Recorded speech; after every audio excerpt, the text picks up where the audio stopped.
What's up, Rip City? This is Jeremy Grant, and you're catching the breeze on Trailblazers Balcony with Brooke Olzendam and Casey Holdahl. Greetings, Blazer fans, and welcome to the Blazers Balcony, presented by Spirit Mountain Casino, episode 137 of the Blazers Balcony, presented by Spirit Mountain Casino. I'm your co-host, Casey Holdahl. I'm joined by my friend and co-worker at her palatial country Christmas estates in southwest Portland, Brooklyn, Olzendam. Brooke, how you doing? I'm doing great. I'm a little bummed because of our, 4 days off that we have. I'm trying to get as much done as I can. It takes some time. So today I got my hair done, and Casey has not said one thing about it. I didn't want to say anything about it because I did want to leave for the podcast. And two, I know that hair stuff can be, I wanted to ask you how you felt about it first, actually.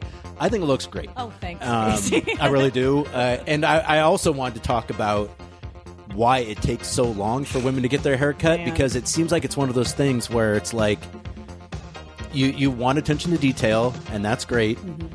But I've also heard that a lot of it is just the stylist kind of talking and chatting it up a little bit. And for me, it's like when I'm sitting in that chair for 20 minutes, I'm like, all right, can we be done with this? And I'm bald and don't have any hair to speak of anyway, so that may be part of it. But then when you're talking about a 3 hour to 4 hour hangout to get your hair done, for me, I'd be like, I don't know that I could hack that. It's something you have to really enjoy your hairstylist. You have to be friends, in my opinion, unless you have someone that just agrees that they're not going to talk and you're not going to talk and you sit in silence or you're on your phone. That's how I do nails usually. I just keep it quiet, answer questions.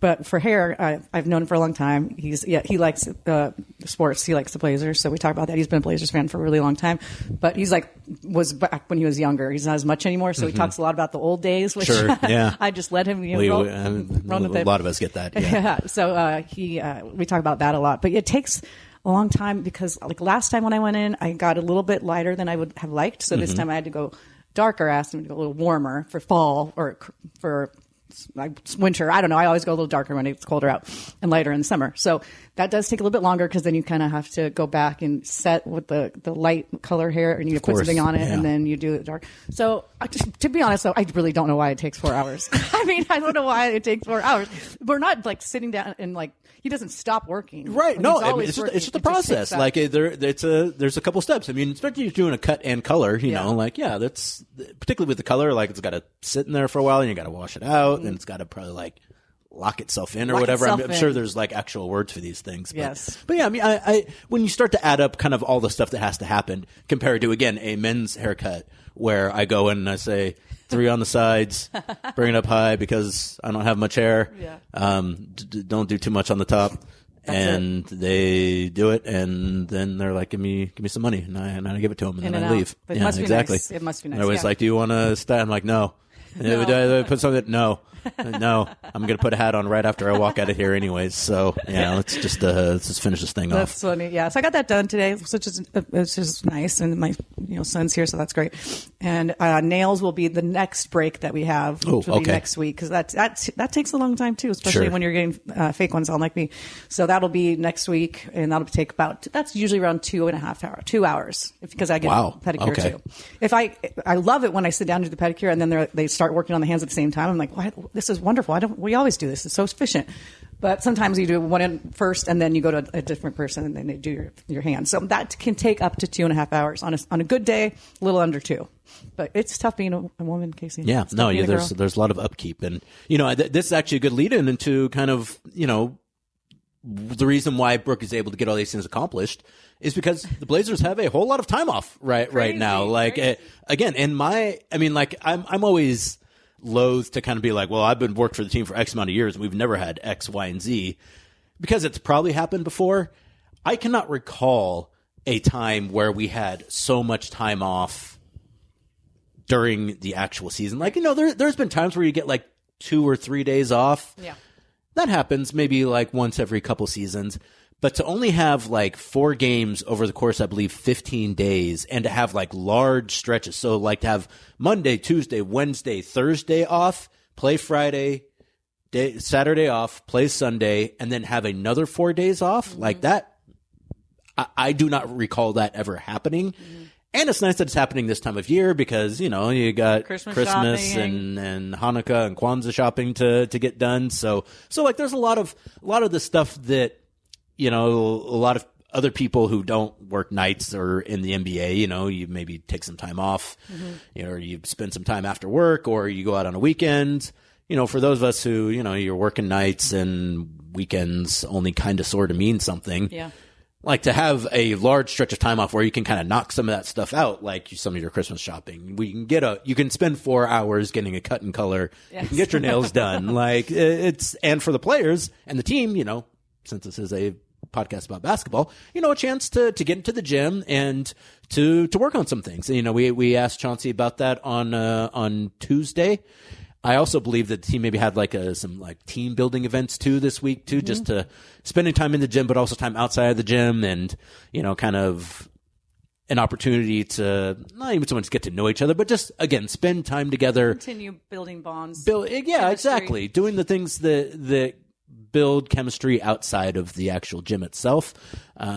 I think that's some of the stuff they've been doing during this time off and will continue to do during this time. I mean, they'll also get some time off as well. And, I mentioned this on the radio the other day that, a lot of times we talk about time off in the NBA as a chance to get in the gym and improve on some things. And I mean, primarily that's true. Mm-hmm. And for the Blazers right now, their defense has slipped a bit and Chauncey talked about that the other day. And I'm sure that's something they've probably spent some time addressing.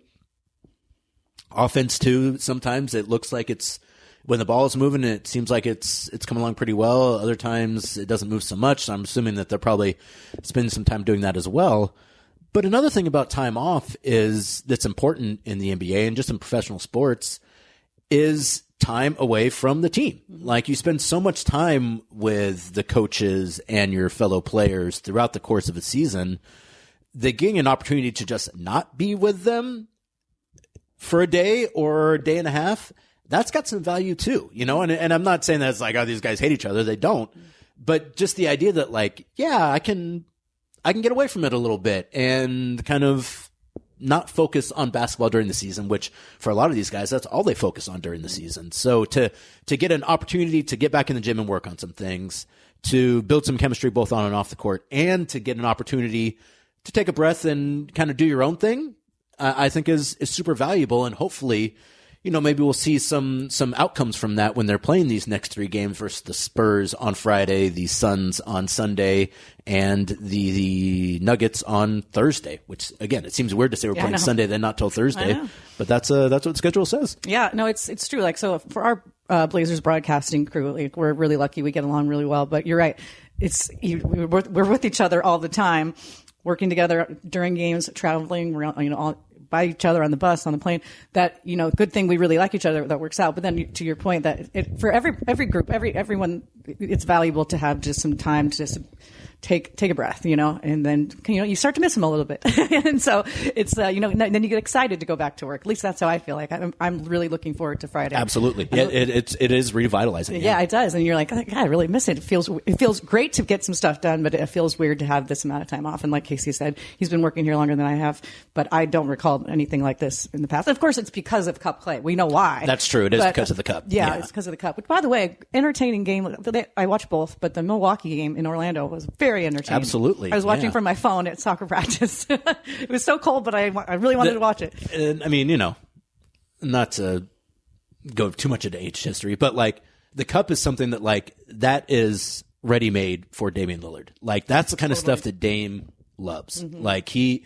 His whole, it reminds me of when the team was in the bubble and him being like, hey, I'm not here to waste my time. Mm-hmm. That's what the Cup is for Dame. Mm-hmm. I guarantee he loves just the feeling of it being a little bit of a different competition. Mm-hmm. I guarantee he likes the idea of winning it. I guarantee he likes the idea of getting to spend a little time in Vegas. So it's great that, and a little bit of extra money too. Yeah, my man's is, he makes a lot of money, but he likes to keep his money too. So even for a guy making what he makes, getting what is 100,000. I think each got to get 100K. Yeah, I guarantee he's I want that money. Mm-hmm. So so I'm glad that the players are kind of giving it the attention that I think the NBA was hoping they would. That's for sure. And now that they're into the knockout round, or at least they will be in the knockout round after this. I think there's more games on Friday. That'll be pretty fun. I'm a little surprised though that I know they want to put emphasis on the cup games, but not having any other games other than the cup games on those days, it's a little weird. Like that's a lot of time to clear in the NBA schedule to allow, what is it, 8 teams to play? I think it just goes to the fact that they want all eyeballs on. Yeah, that is what it is. Important. Yeah. So if there aren't any other games to watch, and this one's supposed to be, and it feels elevated, obviously it is, then everyone's going to be watching. Like I'll watch all of them. It doesn't feel necessarily like playoffs, but it does feel it's different. It feels a little different. Yeah, like the courts like do that. Like it. Again, I think there's still one thing missing, but like at least in terms of like it kind of being interesting, like they've accomplished making it feel different than a regular season game. I actually liked Milwaukee's floor. I was, a bit, what's the word? Hoity-toity saying ours was the best. I still think it was the best, but I did not mind Milwaukee's. I kind of liked it because they went blue, which doesn't make really much sense because there's no blue in any of their colors, but it brought out the end. I don't know. I liked it. I just liked They should have done the Cream City. Oh, that's right. They did. That's right. They did. What Milwaukee okay. should have done. What a fun name. That's right. I forgot about that. Well, they had that little blue accent in the green, like so. Maybe that's it looked cool with their jerseys. Like the whole thing looked great. I really like that color is like a specific kind of blue that looked really nice on their floor. So that was good.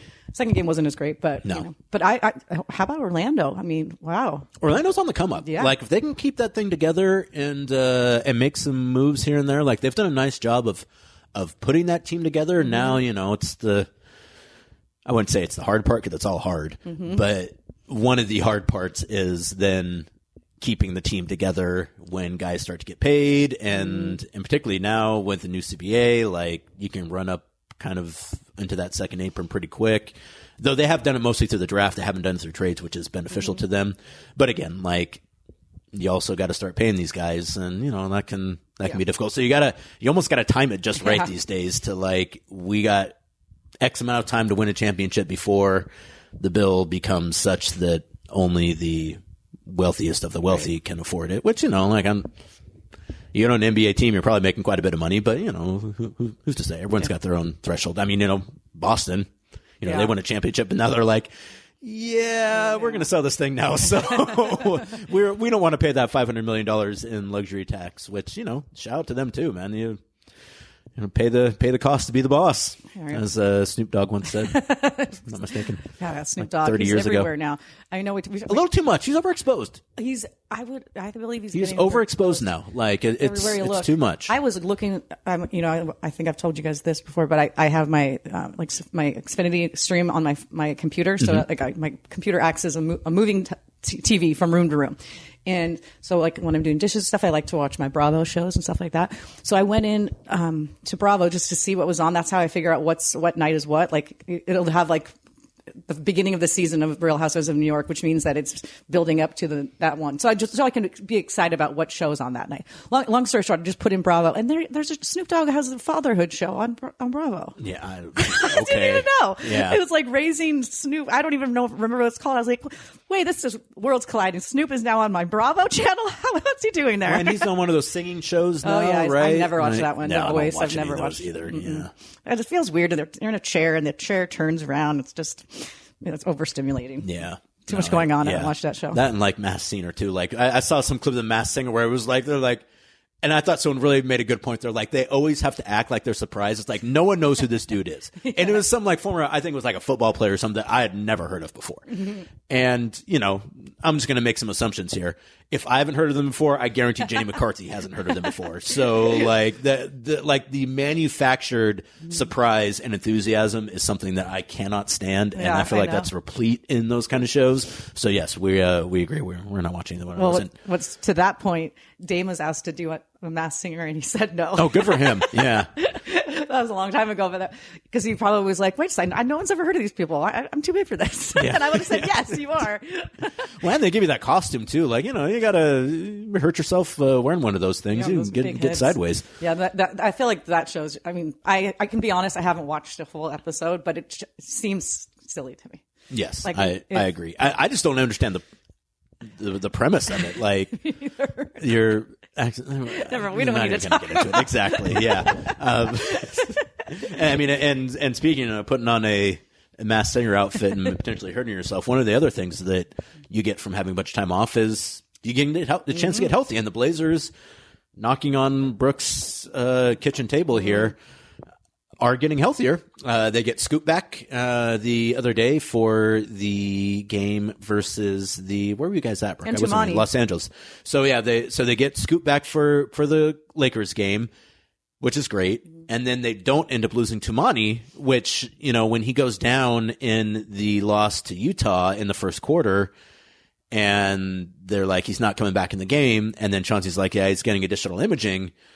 At that point in time, you're like, crap. Toumani's probably going to be out for a minute. That foot, I mean, like foot injuries, like you can break your foot 10 different ways.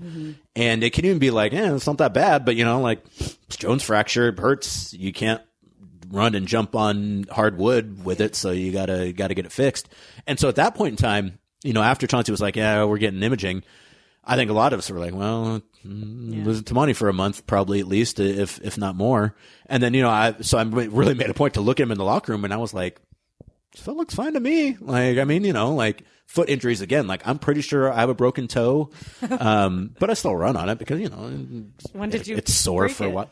I think it was already maybe a little broken when Bruce and I were playing pickleball at Tulane. I took like a step and I felt like it go, like it almost felt like my big toe and the toe next to it, like the knuckles almost like jumped over the other one. Kind of like I heard something go like, and then I was like, oh boy, that really hurts. And still there. Long story short being that, like you can hurt your foot and be fine. And if you're not a professional athlete, it's not great, but it's whatever. If you're a pro, like you can't run 1,000 steps a night on a floor with a broken bone. So at that point, I think a lot of us were kind of assuming that like Toumani was probably gonna be out for a minute. But evidently, the imaging comes back clean, and then he ends up playing in the game versus the Lakers. So you don't lose Toumani, you get back Scoot, and it also sounds like Donovan Clingan is going to be, I won't say like, surely he's going to play on Friday, but it sure seems like he was going to play on Friday. Donovan has been trained well enough to know that when you get asked questions like, are you going to play on Friday? To be like, well, we'll see. It's training staff, the coaches. It's their call. But, as he's walking away under his breath, he's like, yeah, I'm probably going to play. He would have played through. I mean, if it's his call, like he's going to play. I mean, and Chauncey so he had an additional MRI, I think, and it sounds like it came back well. So it seems like he is on track to play on Friday, which I think is great. And like, he's young, and young guys always want to play anyways. But like, I can rarely recall a media session where a guy seemed like he was so excited to come back to play basketball, particularly, in December when the team's lost, 8 of their last 10. Like Donovan's like, I want to get out there. Like and I guess it makes some sense too. One, I mean, he loves basketball, but two, like you're out here on your own. Like it's kind of your life is centered around basketball, particularly when you're a young guy like Donovan is. And, so you don't have as much going on maybe. So like that thing is really important to you. Yes. So I know he wants to get back out there. So hopefully, no setbacks for the rest of the week in practice. And if that's the case, I imagine he probably will play on Friday. And then you got Rob Williams, who, concussion protocol is a little bit different. It kind of, you got to go through all these steps, but it sounds like he's making progress. He did go to the event at Fred Meyer, the Christmas shopping event. He was at practice on Monday taking shots when we were let into the gym. Chauncey said he had gone through some of the practice. If he's able to go through practice and then the next day he has his evaluation, because basically the way the protocol works generally is you don't do anything and then you get a checkup and then you get cleared if your symptoms are minor enough, and you ride a bike. And then they check your symptoms the next day to see if you had any problems with that. And then you're in the weight room and you can do some stuff in the weight room. And then the next day they check to see if you have any symptoms after that. And then you get back on the court and then you can do some stuff and then you can practice. And then they check you again. And then at that point in time, that's where they say, okay, you're cleared to go back out there. So that process, I'm guarantee, is continuing throughout this week. I would imagine that they're probably hoping to get that squared away by Thursday in order to at least potentially have Rob available for Friday. If you're getting Donovan back, I mean, you want everyone to be back out there. But if you get Donovan back, you're not as thin as you were with just DeAndre out there. Which, by the way, too, I noticed I wasn't in Los Angeles for the Laker game. Do you know why WAP was in street clothes? I noticed there was like a pan of the bench, and I was like, who's that big guy that's wearing sweats? Like, I wouldn't know who that would be. And then, like, so from that point, I was paying attention. And I was like, oh, it's WAP. I don't think he wasn't on the injury report, but he wasn't in uniform, if I'm not mistaken. No. So I don't know if maybe he was just sick or. Maybe he was sick. I don't know, because where I sit there, you can't really, you don't get a good. Weird angles at Staples. There's whole parts of the court that you can't see sometimes. And I'm opposite end of art. It's weird. I'm like at the end, like behind the basket, but to the right a little bit. Yeah. I mean, we sit next to each other. Yeah, I know you're explaining to the fans right now, but we usually sit by each other. Yeah, Bruce ended up sitting by me because a couple of his seats were open, so he came and sat for all of us. Did he shoot any photos from his seat? He did. Uh-oh. Well, what's funny is this. I don't know why we were laughing because it was like halfway through the second quarter, and this big group of people like are just arriving to the game, and they're not really sure where their seats are. They can't they think they're in this row, and they're smack dab right in front of Bruce, right in the aisle. So he's like, well, I guess I'll. And he pans his camera over to my monitor. He was taking pictures of the game on the monitor. Nice. And then he sent it to Fernando. He's like, here's what I got. I got it. Here's a good one. Yeah. It was hilarious. Finally, those people, I don't even think they were in the right section. They left again, but there was just people everywhere. Celebrity sightings. Diane Cannon, she's always there. Okay. Ohtani. I know. Yeah, I saw that, and I think that made broadcast, and that actually got filtered around even before broadcast. Well, too. You know what was cool is that they were like regular seats. Like he wasn't courtside. I mean, it looked like he was in a little box or something, but no, that was just regular seats. Well, everyone said it looks like he's in a box. I'm like, no, there's people all around him. I mean, there might have been a little extra leg room or something, but I mean, when they showed him, you could see there was a couple of kids right behind him that were not with him. So, that's wild because like he's huge. Like I would have got up and been like, hey man, I don't really mess with basketball or baseball like that, but like, yeah, I know. Can I get a photo? Like I took 2 years of Japanese in high school. Like arigato. I know arigato too. You know, I went to Japan. We talked about this. We'll do it another time. But you worked in Japan? No, I went to Japan. I've been to Japan when I was in 8th grade.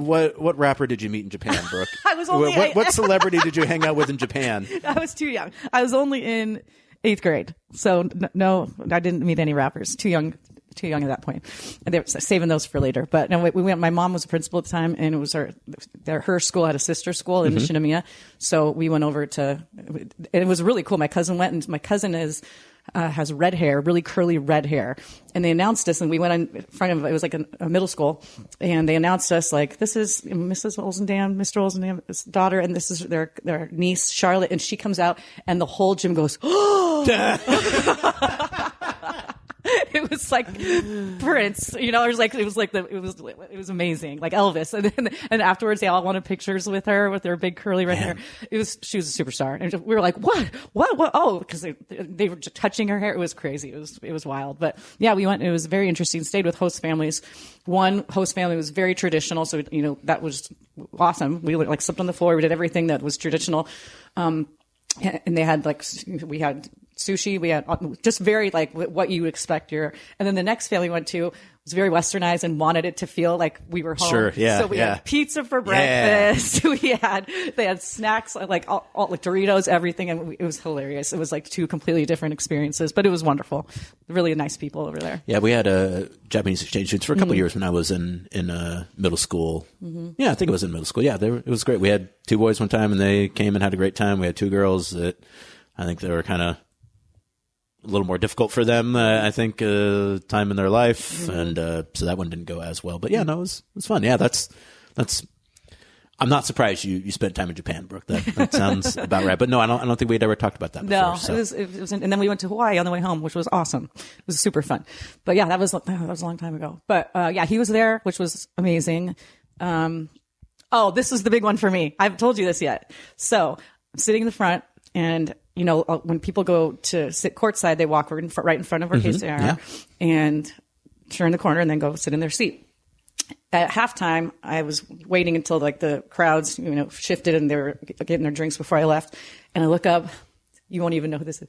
Dorit from The Real Housewives. Oh, I know who Dorit is. Of Beverly Hills. Yeah, I know who Dorit is for sure. She is the star of the show this year. She is killing it. Well, no, that's not Bethany Frankel. That's New York. No, that's New York. And she's mad at Bravo now. She's doing her own thing. That's right. The whole how dare you Bravo thing. I remember we discussed that on a previous edition of the Blazers Balcony. But yeah, so Dorit was there. I was like starstruck, and but she had already walked by, so I was like, I'm not going to. Actually, and I saw a photo of Dorit that was like an old photo of her, and people were like, so different. They were like, how is this the same person? I know, how this is like, I know everyone gets work done, but like. Well, it's funny. This is going the wrong direction. Sutton, who's also on the show, she's the richest of all the housewives because she gets like $300,000 from her ex-husband every month. So she's doing just fine. So she was asked in some sort of interview or maybe a podcast about Dorit's looks, and she goes, well, if you spend that much money on plastic surgery, anyone can be pretty. And then Dorit heard about this, obviously. And Dorit, it was like so stone cold. She's in a confessional, and someone asked her about it. She goes, well, if Sutton thinks that anyone with money can be pretty, why hasn't she had any work done? Hey-oh, yeah, so exactly. Why does she look like that? Yeah. Which was wild. But anyway, she was there, and then I was like, no way. So I have a friend, Samantha, that we always talk about housewives. So I sent her, I'm like, you won't believe who's at the game. And then after the game, she was standing, where all the friends and family go right outside that little friends and family room. Yeah. She's standing at a tall table talking to a guy, just a friend, I'm sure, but she's in a separation right now, but who knows if that's real or maybe for TV because some people are saying that it is. But she's standing there and she looked super chic, which is the word she always uses, but she did look very chic and cool jeans, like a leather jacket and heels, like a great outfit. Fun jeans. And I was going to go up and say something to her, and I wussed out. I was like, I'm just going to let her be. I know. I did take a stalker picture of her, though. It's all fuzzy. I have it in my phone. You should have. I know. I should have. That reminds me of the time because you're on TV. Like, you're on TV. That. I'm on TV. Like, there's a kinship there, right? Ma'am, I'm on TV. Can I also talk to you because you're on TV? What if I said that? That would be hilarious. Well, just the idea that it's like, I feel like you'd be a little bit different than just a fan of the show. The fact, again, you're industry adjacent.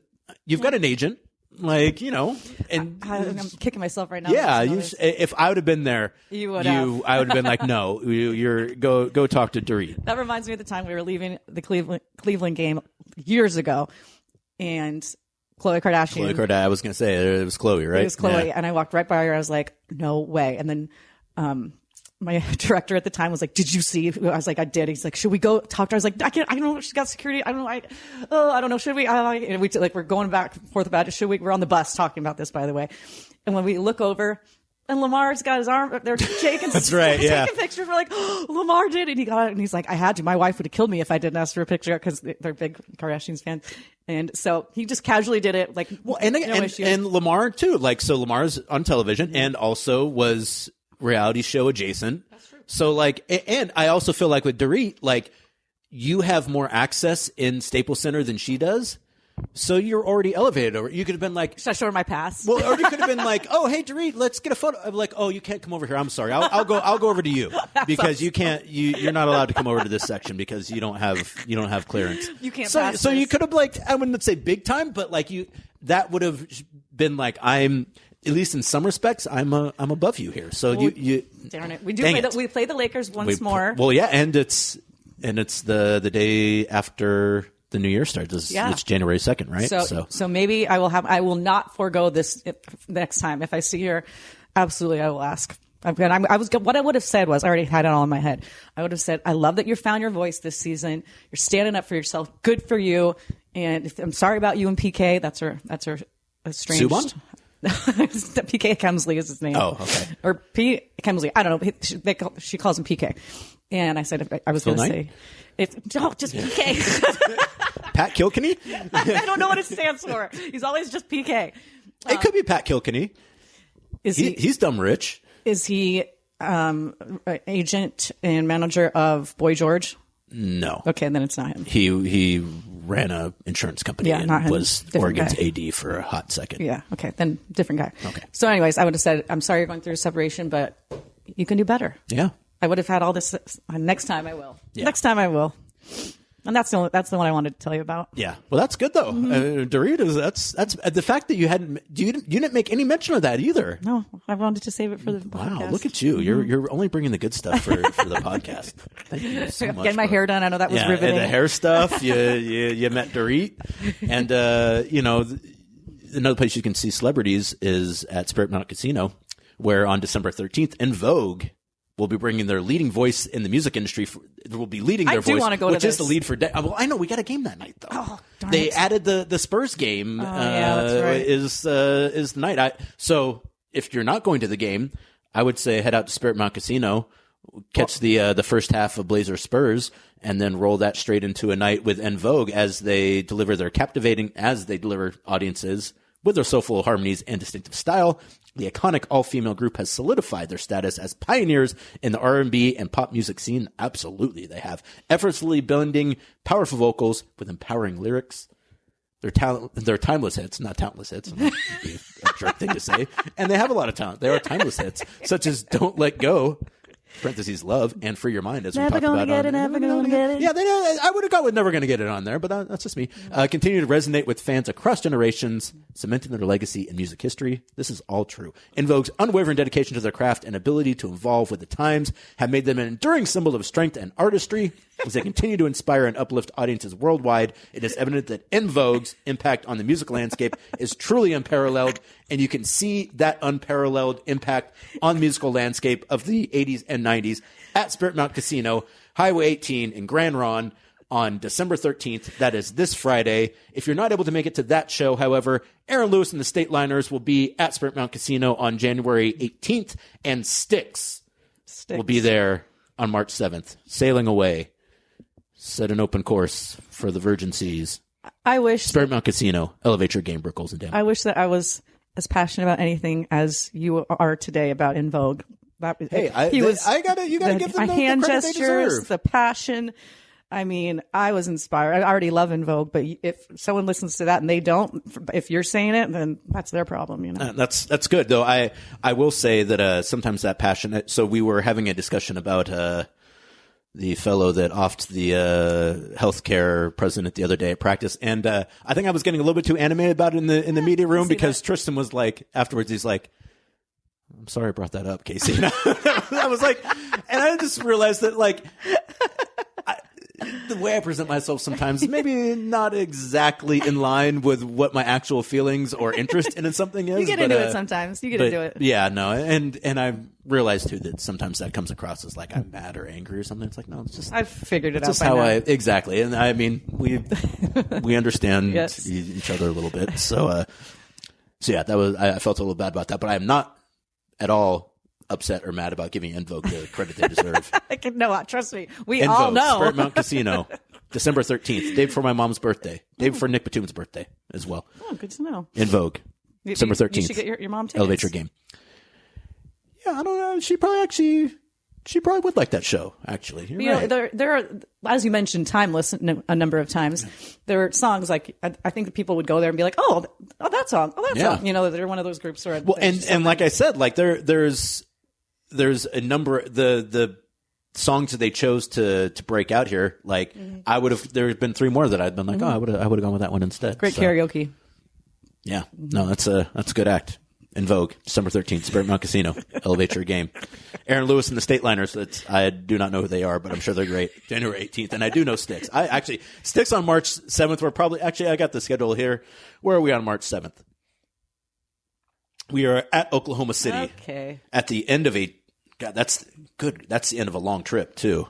So I will not be there. Though some might argue that being in Oklahoma City is like being on the River Styx. Some might say that. The last passage before you head into the underworld. Which I've watched Clash of the Titans the other day, which Hades is big in it. And not a great movie, but so many big people in it. I never saw it. I didn't either. Like I'm to the point now, particularly with all these days off and with not going on that last trip, like I'm just watching random things. And I'm like, oh, okay. Whatever pops that's up. it. Yeah. So like Sam Worthington plays Pericles. I don't know, Pericles or whoever, like He always plays Zeus's like half son is, and then Liam Neeson plays Zeus. Oh. Ray Fiennes plays big hitters. plays Hades. Yeah, like it's just peppered throughout the whole movie. It's like, oh, I know that guy. And it's one of those movies where it's like, why did you guys all sign on to do this? Because it's kind of like a fantastical. They got to cut off Medusa's head, then take it to the Kraken and kill it. Which also, like, why is the Kraken affected by Medusa when other non-humans aren't affected by Medusa, which happens in the movie? Like there's like a character that's like a guy that's not human, but he's kind of human, and he looks at Medusa's face and he's fine. The only thing I know about Medusa is that really hilarious commercial where they're in a bar and Medusa turns a man into, and the friend's like, the friend steals the show, and she's like, I can't remember what she does, but she has a really hilarious face in it. Like when the guy looks over, she's like, ah. And my dad and I love that commercial. That's all I can tell you about Medusa. I don't even remember what it was for. Yeah. Maybe a beer. Well, anyways. Do you remember that commercial? Oh yeah, for sure. Yeah. And then she lifts him up real fast, one time to be like, yeah. I remember that girl had the hilarious face. I'm going to have to find that later and look at it. It's a good commercial. I mean, you get a haircut, Medusa's snake hair. I mean, it's not. I hope it doesn't look like that. No, it doesn't look like that. But he actually always straightens it, which I never. So I was a little curious about that because I know that like I'm not doing anything today, so like straightening it is like, well, why?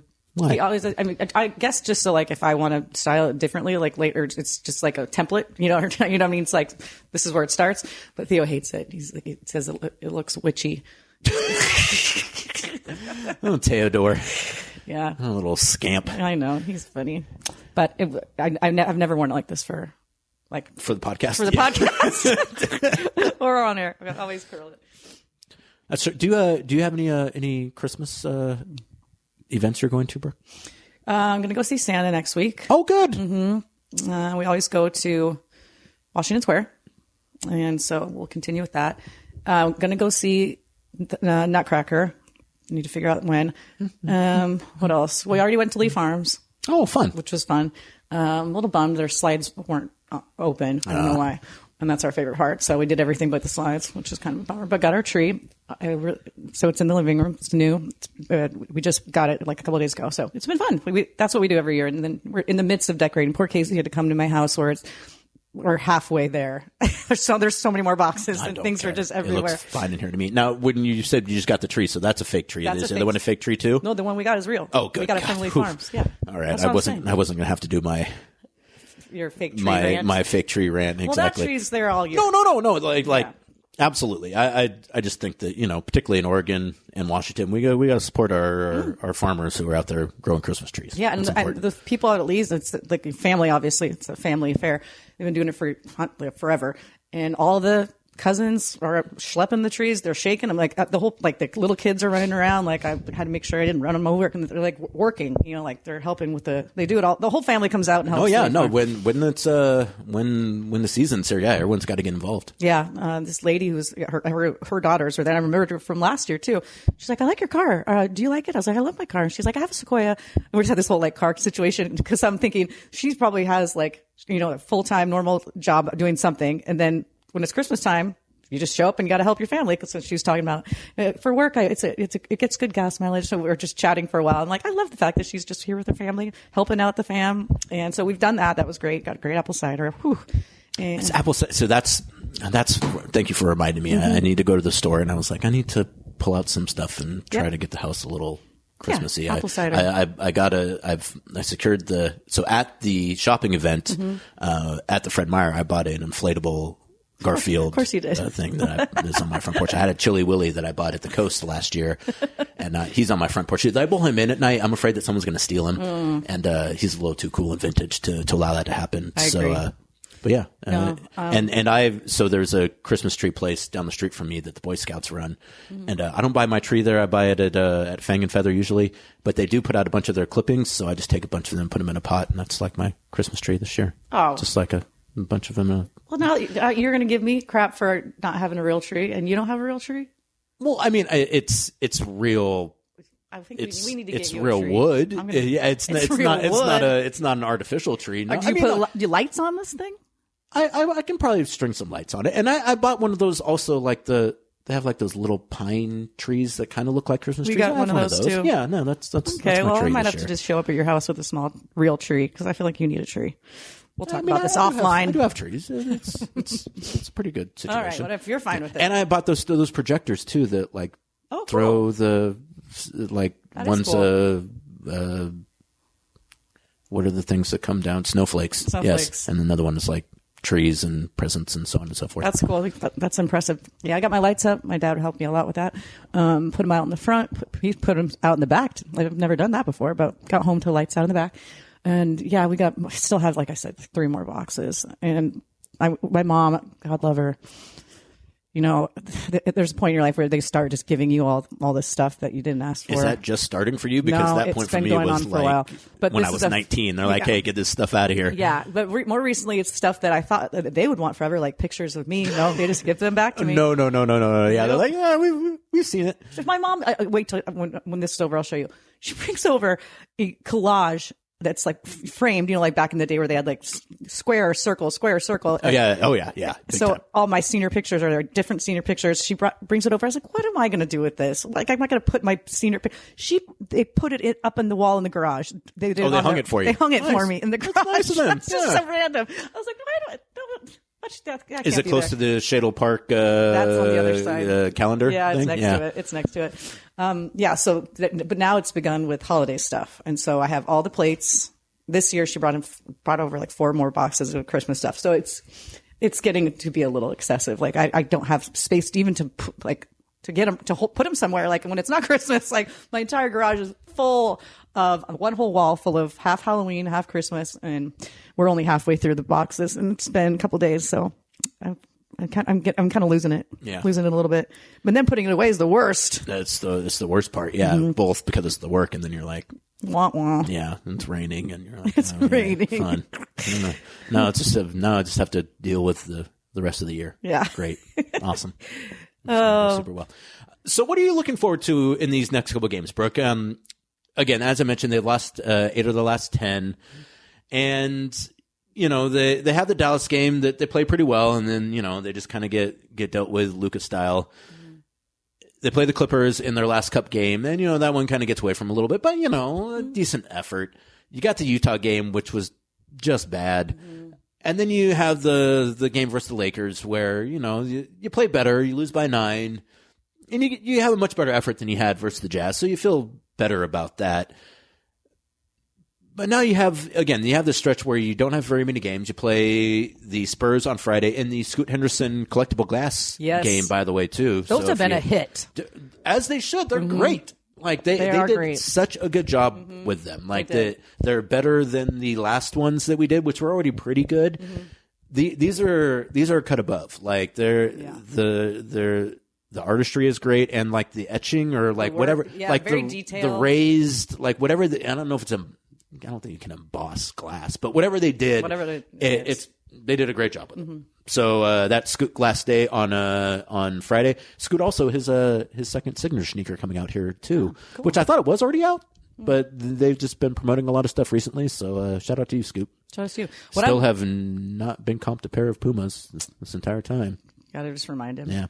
Shout out to Hearth, by the way, too, for the socks that Brooke got us. Thank you, fellas and ladies. I really appreciate it. Yeah. Super nice. First time in Hearth, and Hearth, sorry. What did I? I said Hearth. Oh, is it? Oh, maybe it is. I don't know. I don't want to be. You would know better than I would. No, I wouldn't. You would know better than I. Yeah. Okay. Well, it's either Hearth or Hearth. Hearth. I think it's Hearth. Okay.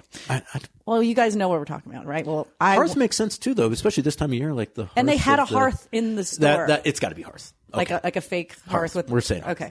Anyways, well, I will find out because I'm going back because the guy was super nice. He's like, you got to get our new stuff that's coming out. It's not here yet. It's next week, so I'm going back next week. But the guy was super nice.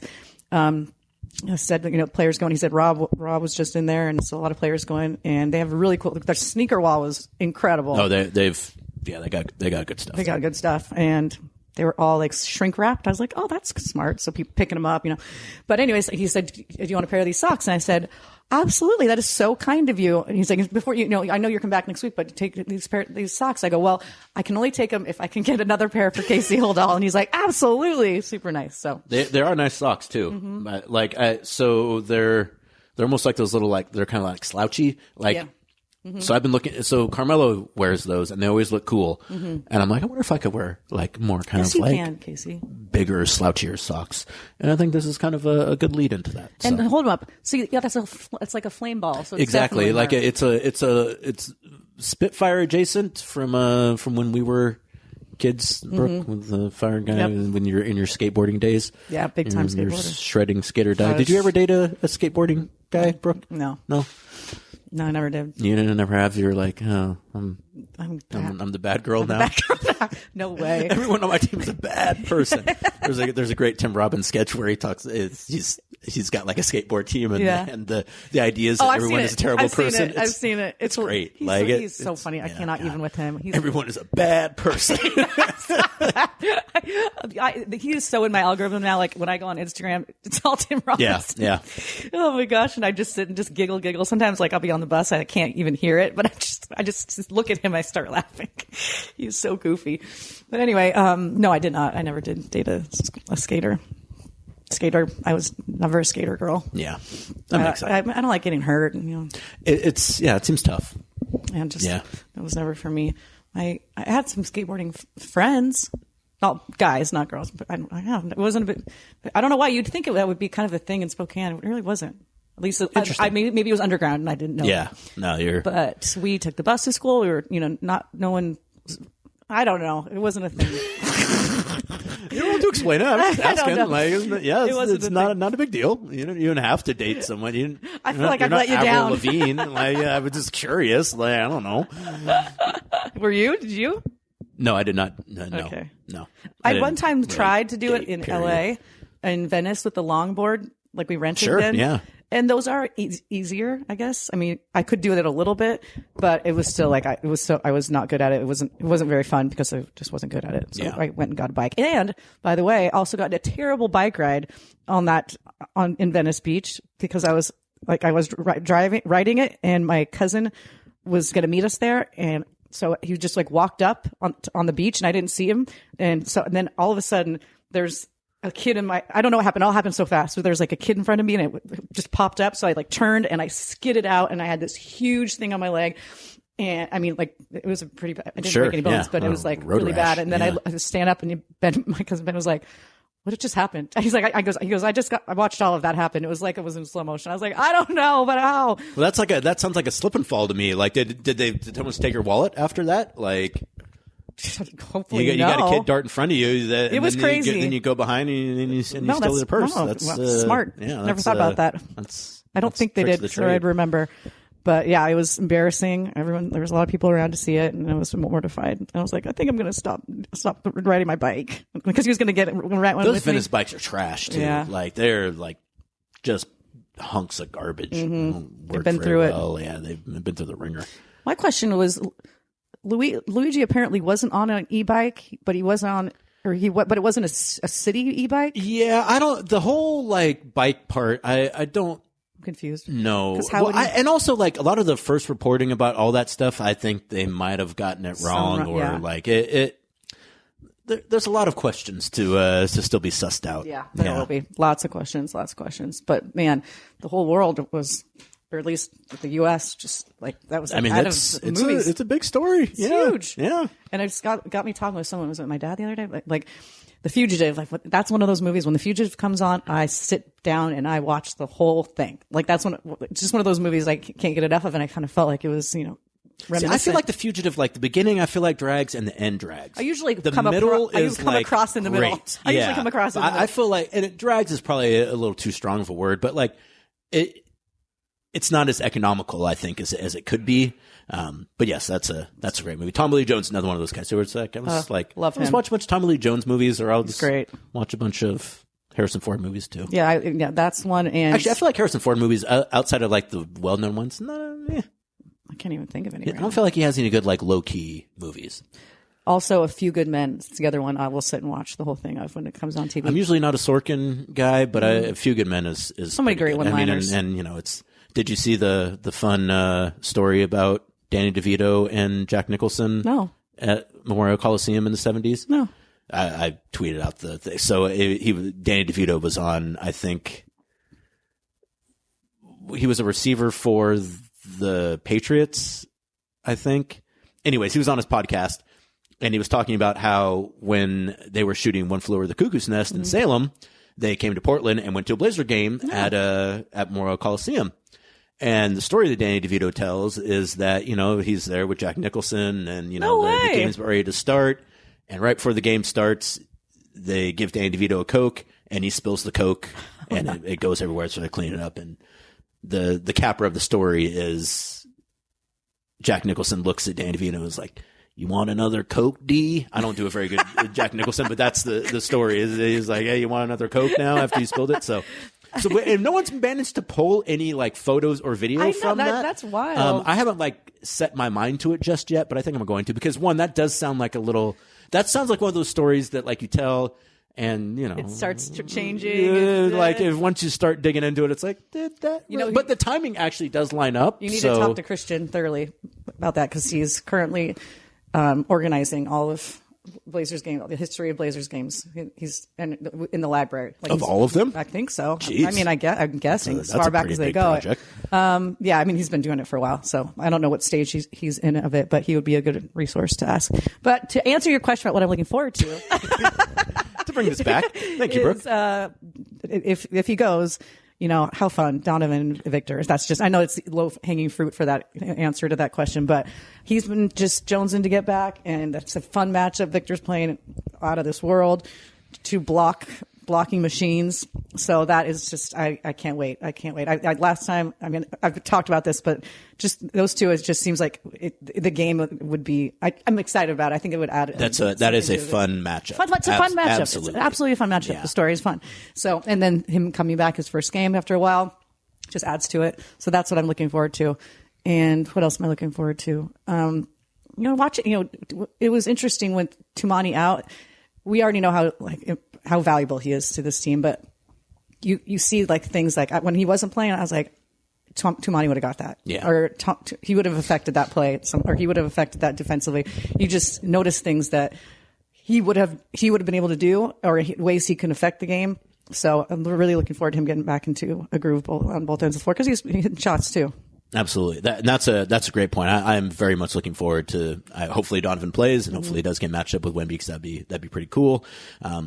One of the few guys that's like, I imagine that, so it's got to be like, I think Zach Edey is the tallest guy in the NBA right now, I think.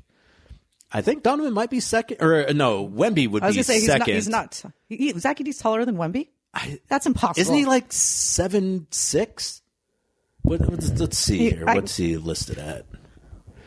7'6". That is, I would not have. I mean, he's listed at 7'4". Okay. So 7'4". So let's see. And Victor's listed at 7'3". Is he? Mm-hmm. You already have that committed to memory. He's 7'3". Look at that. Brooklyn Olzendam. Yeah. Coming strong. Yeah. So does that mean? So I would say Donovan's maybe third. Then? I would say third. I can't. I mean, there might be a guy somewhere that we're missing. Yeah, but at least as far as like guys that play regularly. Yeah. So like you don't, and I guess what I'm saying is you don't see many games where Donovan is not the tallest guy on you're right the about court. that. So. By the way, when we were the obviousness that you get from Casey's analysis is like, well, you know, he's taller than the other guy, and that doesn't happen very often. So facts. When we were playing the Clippers, it was funny. We had a shoot around, and we got there. Of course, I go straight to the seats that where the players sit, so I can turn it on because they are heated. And Donovan wasn't participating in practice and shoot around, so obviously, so he comes and sits a couple seats down for me, and he used a thing where it raises your seat up. He raises it all the way to the top, and I was like, "That is amazing," because it was perfect for him. Like most players don't even mess with it, but he was like, this is wonderful. Like, he was like, this is awesome. My feet, I mean, I don't have to. And he showed why those are like pretty important. Yeah. And why they're useful for players, obviously. So I'm sitting there, it was just loving that it's heated, and he's all the way up, and I'm looking up at him. I wish we had a picture of it. It probably looked hilarious. And then we were laughing because everyone else is running up to the top to see it from the top, and we're like, we're good. Yeah, Tell us what it's like. yeah. We're good. Yeah. We'll just be in these lovely chairs fit for us. I think it's really interesting that those chairs, like, you use those chairs when you're short or when you're tall. Mm-hmm. Like, you use them when you're short because you need to get elevated up to, like, it's like a high chair almost. But when you're tall, like, if you don't want to sit with your knees basically at your temples, like, you need to be raised up. So it's always struck me as kind of interesting that, like, those are helpful for people on both ends of the height spectrum. I think it's a universal chair. It's made to fit however you want it to fit. Yeah, absolutely.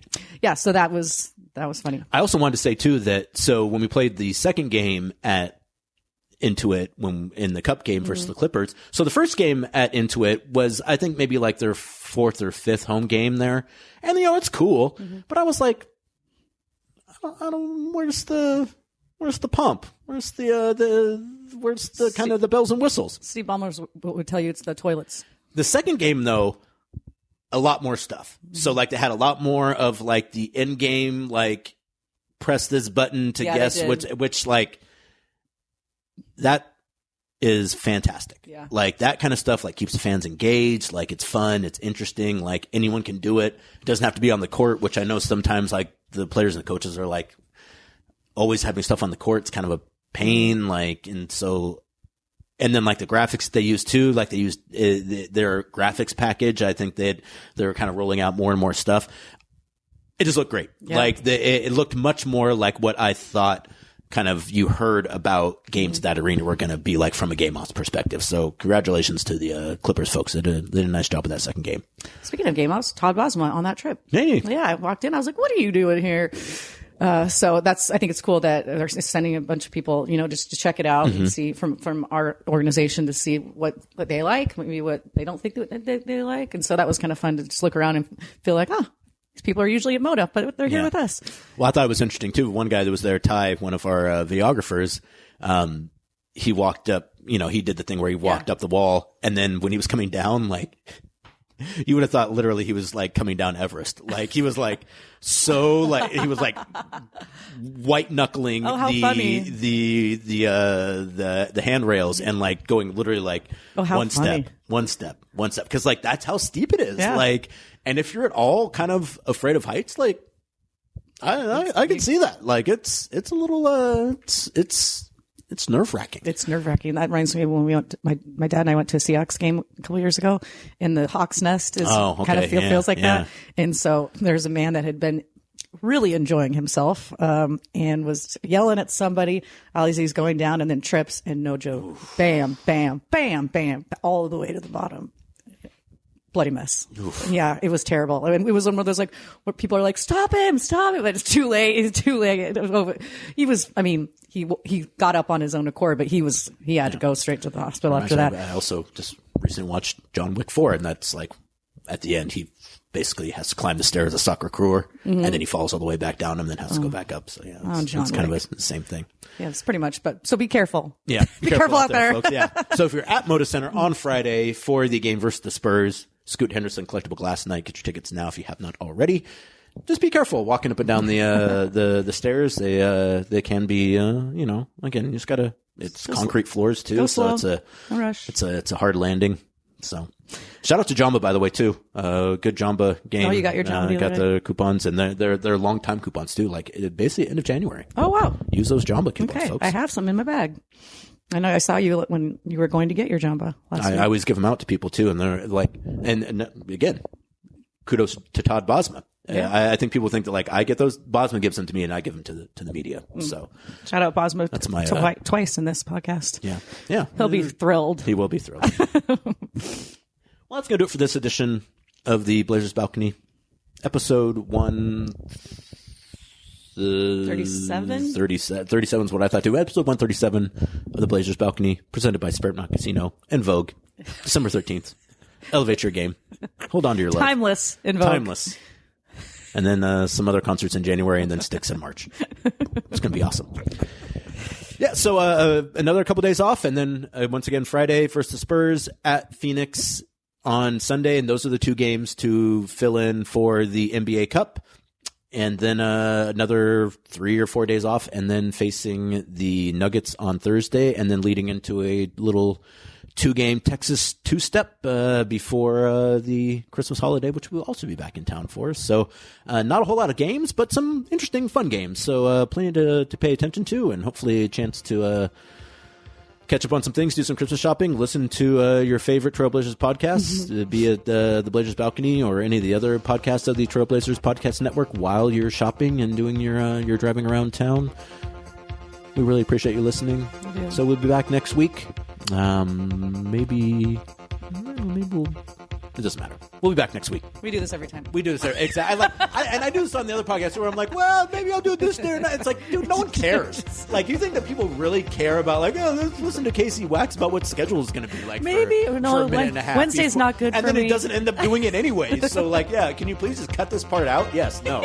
You're going to get subjected to it over and over and over again because I cannot learn any lessons and just have to do the same stupid things over and over and over again until the day I die. So until then. And they're all bad guys. And they're all bad guys. And they're all bad people. Exactly. Okay. Well, for myself, for Brooke, thank you so much for joining us. We'll talk to you soon. Peace out.